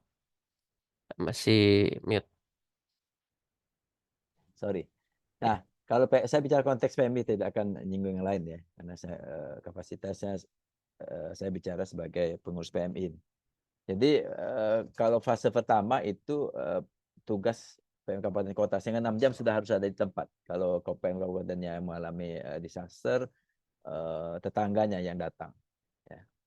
Nah, sini otomatis garis-garis putus itu apa namanya sudah mulai terjadi ya, tentang koordinasi ya. Jadi pasti stakeholders tadi BNPB, BPBD, militer, polisi, kemudian SKPD, otoritas lokal lainnya itu mulai koordinasi lokal ya. Apabila ini tidak selesai, baru fase kedua ada emergency response team tingkat provinsi. Kalau kemudian butuh tingkat nasional ya PMI pusat, tentu dalam koordinasi di nasional ya dengan BNPB dan stakeholders lain. Gambarnya seperti itu. Memang persoalannya kan tidak semudah gambar ini kan statis ya. Dinamis itu kan lapangan. Nah, lapangan itu yang kemudian memang pelokalan itu sangat situasional kondisinya. Kita tidak tutup mata, kadang-kadang PMI pusat langsung turun, langsung ke situ pada saat ada bottleneck lah di dalam pelokalan itu. Nah, PMI pusat sendiri kan tidak serta-merta bisa menyelesaikan persoalan. Jadi tetap ada koordinasi juga fase ketiga itu di mitra gerakan tingkat internasional. Nah, kita bersyukur sebetulnya FRC, International Federation Red Crescent Society itu, dan ICRC ini semuanya ada country representative di Indonesia ya, dan mereka memang punya mekanisme ya, melihat situasi, koordinasi, dan kemudian mereka memutuskan oh ini perlu segera dibantu. Nah, biasanya mereka bantu dengan inisial tadi, dan inisial tidak banyak sebetulnya, umumnya untuk membantu asesmen awal. Ini baru dari situ di-report ke berbagai ada gambarnya lagi saya ingat ya.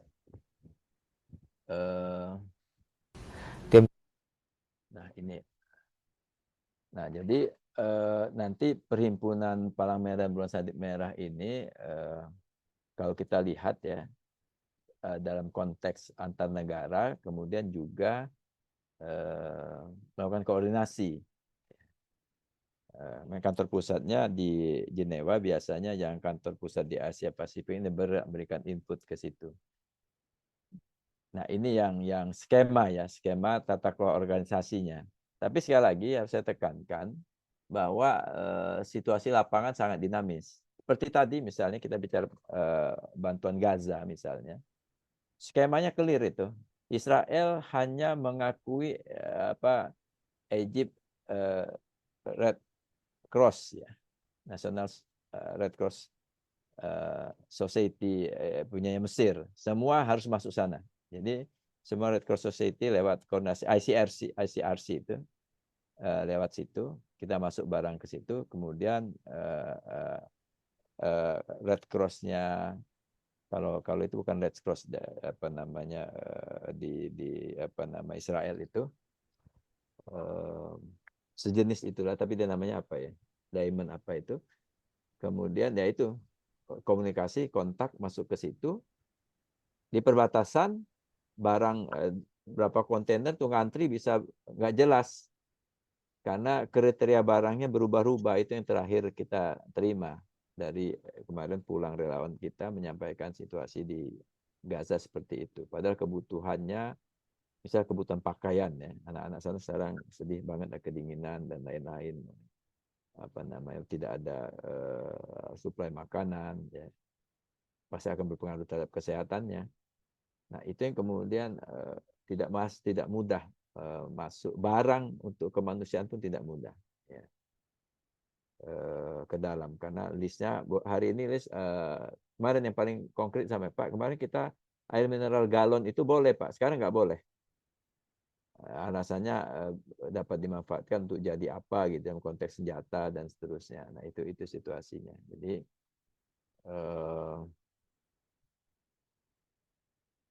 kerjasama internasional itu membuka pintu kita untuk masuk. Kita punya basis di situ, punya tempat dan seterusnya. Tapi begitu masuk juga dalam konteks perang, ada hal-hal yang untuk negara seperti Israel, ya dia tidak peduli gitu. Itu situasinya. Saya kira gitu, Mas. Ya, terima kasih Prof. Fahmi. Di chat kami melihat Saya mungkin Dokter 5 menit 10 menit lagi ini ya izin ya karena ya saya ini siap tuan rumah buka bersama di rumah nih ada yang siap masih. Prof. Siap Prof. Izin mungkin Dokter Luki ingin menambahkan, Dok, silakan. Ya, singkat saja ya. Jadi PPNI dokter apa itu kan volunteer. Jadi tenaga bantuan dia. Tenaga bantuan ya memang terbatas ya karena memang belum masuk struktur. Undang-undang kebencanaan jelas harus pemerintah dulu. Setelah itu baru kalau ada bencana berarti buka klaster ya, di daerah bencana itu buka klaster. Seluruh bantuan dari relawan itu masuk ke situ, masuk ke klaster ya, lalu diatur mana-mana lokasi yang belum terjangkau, mana-mana yang sudah penuh itu nanti yang atur di field coordinator ya. Field coordinator itu di klaster kesehatan ya. Saya menyinggung tadi bagaimana sebelum bencana itu memang ada sekretariat atau mekanisme yang mengatur relawan ini. Jadi kita dokter ada tapi tidak bisa bergerak gitu ya untuk ke saya pengalaman ke Gaza itu tahun 2010. UN yang masuk di situ kan UNRWA ya. Kita memang benar tadi Prof ICRC tapi sebelumnya ada security ya. National Security Israel sama National Security Mesir itu harus ada surat bahwa kita boleh masuk. Kalau ICRC hanya bahannya aja tuh. Gitu. Dan checkpoint ke Rafah sampai Gaza itu ada 9 checkpoint. Susah. Jadi intinya memang Israelnya itu harus ditundukkan dulu ya. Melalui apa ya? Harus Amerikanya. PBB aja sudah menyerah ya. UNRWA aja dibom sama Israel. UNRWA itu tugasnya di Gaza itu. Gitu. Menyinggung namanya relawan terbatas ya Bapak Ibu. ID resource-nya yang tenaga kesehatan, tapi kan masih belum punya rumah sakit lapangan ya. Kita belum punya. Saya sebagai ketua MT terbatas resource-nya. Paling emergency kit gitu ya punya ya. Kami punya emergency kit, lalu untuk ya tandu-tandu itu punya ya. Mudah-mudahan bisa punya apa namanya rumah sakit lapangan dan sebagainya. Tapi kan terbatas ya donasi. Makanya itu setelah ada bencana donasi dibuka ya susah. Nah, sekarang atur gimana nih pemerintah menggunakan resource yang ada ini. Karena memang saya sudah singgung tadi, tidak semua dokter maupun perawat maupun kesehatan masyarakat itu yang suka di bidang kebencanaan. 1%, 2% nih, untung ini apa, yang ikut sudah 30, tadi 16 ya. Yang betul-betul concern terhadap ini ya. Nah, sekarang pun kalau tidak ada bencana misalnya kita coba cek ya. Distrik kondisi plan kabupaten kota ya. Memang ada dokumennya tapi tidak pernah dites plan. Nah, ya bukan disimulasi. Kalau simulasi itu kan demo aja. Sudah rapat ini, tapi tes plan Pak, ya Bapak Ibu, di tes plan langsung, tak ada bencana ini. Hari ini ada bencana, malam ini. Responnya gimana itu? Ya, ini ada korban 500, ini gitu ya. Respon T-nya berapa? Itu belum pernah dilakukan. Nah, kalau simulasi sering simulasi ya. Jadi bagaimana nanti ke depan ya kita perbaiki ya. Karena kita di prone area, ada 29 gunung berapi, ada banjir, ada gempa ya. Ini serius sebetulnya. Walaupun sudah ada BNPB, tapi bagaimana masyarakat itu tahu terlibat ya. Itu ya. Jadi relawan-relawan itu kita gunakan seoptimal mungkin, tidak pada saat bencana. Sekarang ini kita seperti apa ya? Kalau di Jepang itu Pak, setahun sekali namanya safari. Kita masuk mall ya. Karena kami teman-teman di pusat krisis dulu sudah, saya juga pernah 3 bulan di Jepang. Kita ikut juga di safari, disaster response. Jadi masuk ke mall-mall disimulasi, bukan simulasi, di gempa di situ ya. Ada korbannya, ini nanti masyarakat lihat. Makanya di Jepang itu penghargaan terhadap teman-teman emergency tinggi ya. Karena hari-hari terus tidak apa angkat-angkat aja gitu ya. Jadi day to day-nya terus kita sosialisasi, kita adakan latihan, peningkatan kapasitas ya gitu. Baik. Jadi itu semoga semangat teman-teman di emergency ini terus ya, tidak kayaknya dibiarkan gitu ya. Karena pemerintah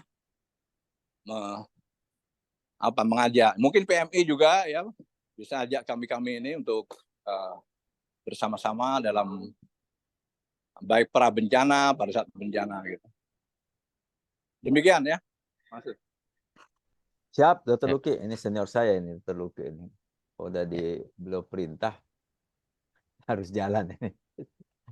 Jadi intinya itu ya, memang betul sampai Dr. Luki itu. Secara dokumen kita kadang-kadang sudah oke, bagus, tapi lapangan memang dinamis. Saya kira saya sampai sini dulu ya. Kasih ya. Baik, terima kasih Dr. Luki, Prof. Fahmi Idris sudah memberikan pemaparan dan diskusi menarik pada malam hari ini. Ya baik Bapak Ibu, dengan berakhirnya sesi tanya jawab, saya selaku moderator mengucapkan terima kasih untuk seluruh pemateri 3 orang hari ini, Prof. Fahmi Idris, Dr. Muhammad Adib, dan Dr. Anggi Erdita atas pemaparannya. Semoga bisa menjadi insightful untuk kita semua. Untuk terakhir, kami mohon kesediaan kepada Dr. Zainal Abidin untuk memberikan closing statement sekaligus penutup untuk menutup acara pada malam hari ini. Silakan Dok. Baik, Assalamualaikum warahmatullahi wabarakatuh. Ini ada Dr. Adib itu masuk. Mungkin ada yang perlu dijawab Dr. Adib dulu sebelum kita tutup. Ya.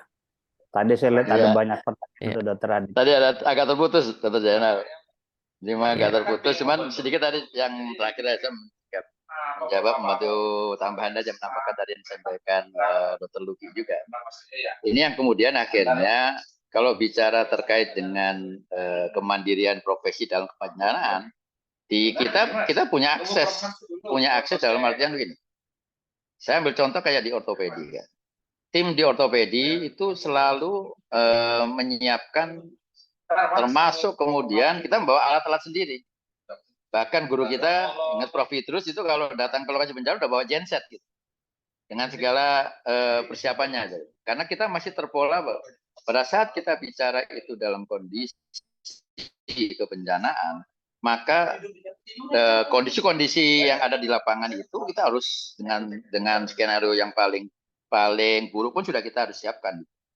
Karena konsep yang harus kita kedepankan pada saat kita melakukan sebuah pelayanan di daerah kebencanaan adalah to serve. Memberikan pelayanan, melayani gitu loh. Bukan to be served. Datang kemudian siapa yang nyambut saya, siapa yang nyariin rumah saya. Terus datang kemudian saya nanti kerjanya mau di mana deh, mau di rumah sakit mana gitu loh. Ada dulu yang kayak begitu juga gitu loh. Nah, ini yang saya kira menjadi sangat penting sehingga pada saat kemudian sekarang tenaga yang kemudian disiapkan oleh teman-teman dari profesi ya, baik itu dokter, perawat, semuanya, mereka sudah harus dididik untuk survive. Minimal 2 minggu pertama. 2 minggu pertama dia harus survive dulu. Karena koordinasi itu biasanya nanti akan baru kemudian muncul lebih baik pada saat setelah minggu kedua. Nah, 2 minggu pertama inilah yang kemudian akhirnya ya di profesi kita di ID ya kita masuki juga pengalaman seperti itu ya. Itu adalah kemandirian dalam profesi gitu loh. Apakah itu kemudian selama ini kita kemudian merimbas gitu? Rimbas dong, kita udah 2 minggu nih. ID sudah mengeluarkan duit sekian, Pak Boy menekan duit, nggak pernah.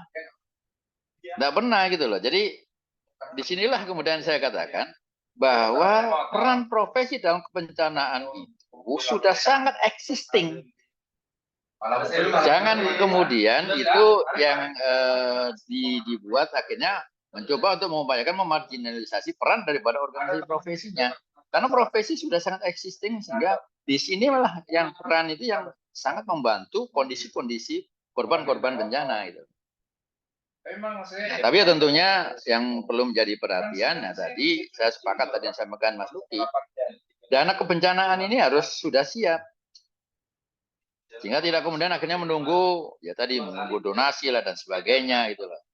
Saya masih ingat pengalaman dulu di Aceh, saya turun pertama di Aceh, wah itu teman-teman funding dari luar negeri ikut semua, ikut bahasanya pada saat itu ikut mantu lah awal-awal. Ternyata dia ngambil data. Setelah ngambil data, dia buat itu program itu dengan data-data yang sama-sama kita dapatkan untuk cari uang sendiri. Akhirnya dia buat program sendiri. Nah, inilah yang kemudian menjadi sangat penting bahwa pada saat kita tim yang akan turun di lapangan, ya, itu tidak bisa hanya kemudian kita medical support saja. Harus ada yang memanagenya. Siapa yang manajer logistiknya? Siapa yang manajer pelayanan? Siapa yang manajer untuk kemudian SDM? Nah, inilah kesisteman inilah yang kemudian menjadi sangat penting dan sekali lagi, apakah peran-peran itu kemudian selama ini di organisasi profesi kita sudah siapkan semua itu. Masalahnya kemudian ya tadi negara, pemerintah dalam ini Kementerian Kesehatan, kemudian clustering yang ada di BNPB, yang ya jujur saya harus katakan koordinasi dengan BNPB lebih mudah, lebih enak, ya dibandingkan dengan kementerian terkait. Karena mereka sudah terbiasa, kita sudah terbiasa dalam satu tim ya, dengan berkoordinasi, dengan kolaborasi dengan tim yang lain, profesi yang lain itu. Seperti yang tadi disampaikan oleh Prof. Fahmi. Cuman memang kalau kita di organisasi profesi di ID, PPNI, memang kita nggak punya dana bintang. Lain kalau dibandingkan dengan BMI dan sebagainya, yang memang sudah punya existing dana. Itu yang menjadi sebuah kendala. Tapi minimal yang kita siapkan 2 minggu pertama, teman-teman dari profesi harus survive. Baru kemudian nanti dari situ di maintenance kembali oleh pihak-pihak yang memang mempunyai atau menyiapkan anggaran terkait dengan bencana. Mungkin itu aja mungkin, Dr. Diana tambahnya. Terima kasih. Ya, terima kasih. Ya, terima kasih Dokter Adib. tambahan dari pertanyaan-pertanyaan sebelumnya. Ya, mangga izin boleh dilanjutkan, Dokter Zainal. Oke, baik. Assalamualaikum warahmatullahi wabarakatuh. Kalau tadi pengantar dari Dr. Luki itu sangat bagus. Beliau mengatakan memulai dengan keprihatinan bahwa tidak banyak kalangan yang peduli dengan soal kebencanaan. Sekalipun Indonesia ini merupakan laboratorium bencana. Itu pengantar yang disampaikan oleh Dr. Luki. Kemudian belum lagi bagaimana kita mau terlibat kepada di bencana yang bersifat di luar negeri. Kemudian kalau di dalam negeri saja itu kita belum terkoordinasi dengan baik. Jadi itu catatan dari pengantar Dr. Luki. Kemudian betul yang disampaikan Dr. Fahmi, Prof. Fahmi, bahwa memang kesehatan itu bukan yang pertama yang harus turun. Tim evakuasi memang yang harus turun pertama, kemudian butuhkan air. Jadi kita juga pernah membuat webinar tahun lalu tentang penanggulangan bencana minus air bersih. Kita selalu berbicara tentang bencana, teman-teman turun ke daerah bencana, tapi hanya membawa botol aqua. Satu botol aqua dibawa. Sesampai di daerah bencana untuk mandi, kan dia butuh mandi. Atau dia misalnya buang air besar, nggak ada air untuk dipakai karena dia hanya membawa satu botol aqua. Dan dia berharap setelah sampai di daerah bencana dia bisa langsung melakukan operasi di sana. Padahal nggak ada. Jadi itu semuanya memang tidak terkoordinasi dengan baik. Jadi saya kira koordinasi yang baik bagi bencana di Indonesia itu perlu dilakukan. Memang tim kesehatan itu ada tim ketiga. Hal yang menarik yang disampaikan Dr. Adib, bahwa organisasi profesi atau dokter, perawat, dan lainnya itu banyak yang turun bencana karena naluri untuk menolong. Tetapi itu support sistemnya tidak ada. Bahkan dananya tidak ada sebetulnya. Jadi saya ingin juga menyampaikan bahwa ketika ada bencana di Indonesia misalnya, taruhlah contoh tsunami atau gunung meletus atau gempa, organisasi profesi terutama ID dan saya kira juga PPNI karena kita sering bergabung dengan PPNI dan beberapa OP, untuk 1 minggu pertama kita memang masih mampu untuk mengirim sendiri secara mandiri tim dokter ke daerah bencana menggunakan dana kas yang ada di organisasi profesi. Karena organisasi profesi itu tidak ada dana bencana. Kita tidak punya dana bencana, yang ada hanya dana operasional organisasi. Artinya kalau itu dipakai 1 minggu, diberikan sebagai biaya operasional, tim yang kita kirim ke sana, maka bisa dibayangkan operasional organisasi profesi itu bagaimana ke depannya. Nah, setelah 1 minggu itu baru kita berusaha untuk mencari donasi atau bermitra dengan lembaga-lembaga yang punya dana. Nah, kalau misalnya saya khawatir, mungkin Mas Hadib nanti berpikirkan itu, saya khawatir kalau ke depan karena organisasi profesi ini dengan undang-undang baru, sumber-sumber dananya itu dipreteli. Nah, apakah pemerintah ingin kalau membutuhkan dokter, kemudian negara sudah menyiapkan dana untuk mengirim mereka ke sana? Karena selama ini organisasi profesi yang membiayai sendiri anggotanya untuk datang ke sana, tidak dibantu oleh negara. nggak ada bantuan negara ke situ untuk itu. Paling kemudian kita bekerja sama dengan TNI misalnya, kemudian dibawa menggunakan pesawat TNI ke sana karena kita tidak punya pesawat. Atau kalau misalnya angkutan udara sudah bisa, maka kita beli tiket sendiri. Nah, itu ke depan perlu dipikirkan oleh organisasi profesi karena bagaimanapun tuntutan masyarakat kehadiran tenaga kesehatan di daerah bencana itu sangat tinggi. Nah, saya khawatir nanti kalau tuntutan itu juga sama sebelum adanya undang-undang kesehatan yang baru dengan sebelumnya, itu mungkin perlu kita pisahkan karena sumber dana organisasi saya kira ke depannya itu terbatas.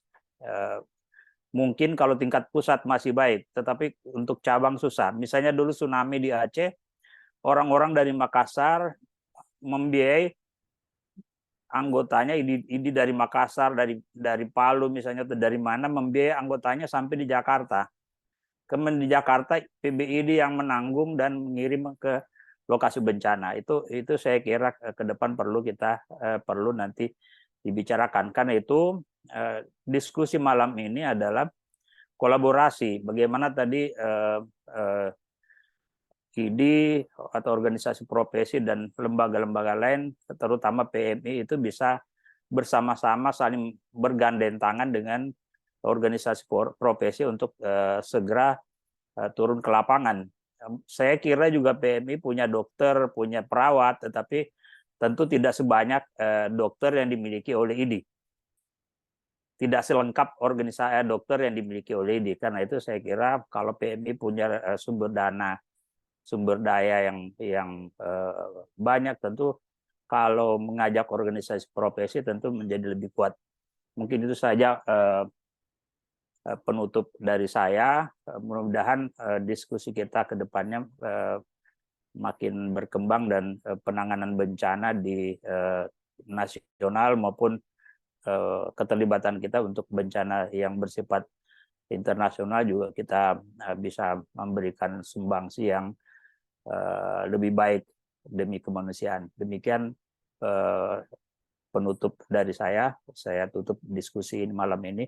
Bila itu Assalamualaikum warahmatullahi wabarakatuh. Waalaikumsalam warahmatullahi Saya wabarakatuh. kembalikan. Terima kasih Terima kasih Dr. Zainal Abidin memberikan closing statement dan penutup. Jadi ada beberapa kesimpulan dan poin-poin yang bisa kita ambil Bapak Ibu sekalian dari webinar malam ini terkait dengan bagaimana organisasi profesi, pemerintah, dan lembaga non-pemerintah itu membentuk suatu jejaring kolaborasi dalam kemitraan dan kebencanaan, karena melihat sebetulnya sumber daya yang dimiliki cukup banyak, namun perlu ditingkatkan koordinasi dan kolaborasinya. Dan tadi juga disinggung terakhir terkait dengan pendanaan, terutama di minimnya pendanaan dalam kebencanaan di organisasi profesi. Baik Bapak Ibu, dengan intisari tersebut mudah-mudahan webinar kali ini sedikit banyak memberikan insight dan tambahan-tambahan diskusi untuk kedepannya. Terima kasih kami ucapkan kepada Bapak Ibu peserta, pengurus HIPDI, dan partisipan dan narasumber yang sudah berkenan hadir pada malam hari ini. Mudah-mudahan apapun dan semua yang kita diskusikan malam ini menjadi berkah untuk kita dan semua. Terima kasih dari saya selaku moderator. Mohon maaf apabila ada kekurangan dan kesalahan. Saya ucapkan terima kasih sekali lagi dan saya tutup dengan Assalamualaikum warahmatullahi wabarakatuh. Terima kasih Bapak Waalaikumsalam Ibu. warahmatullahi wabarakatuh. Waalaikumsalam. Waalaikumsalam warahmatullahi wabarakatuh. Nggak dipoto dulu gitu.